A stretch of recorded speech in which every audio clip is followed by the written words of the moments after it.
నిన్ను చూసినప్పుడే మొదలైందే కష్టం, నీ రాకతో మళ్ళీ ఎదురైందే గందరగోళం.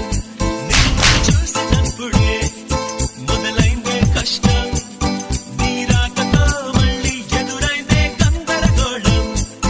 మా ఇంట్లో ఉన్నోయ్ ముట్టుని సంగం కట్టి కుక్కటి నీ పేరే దానికి పెట్టి పిలుస్తా చస్తా పుల్లుకొని.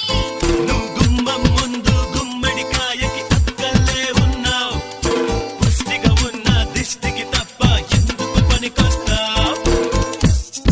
హలో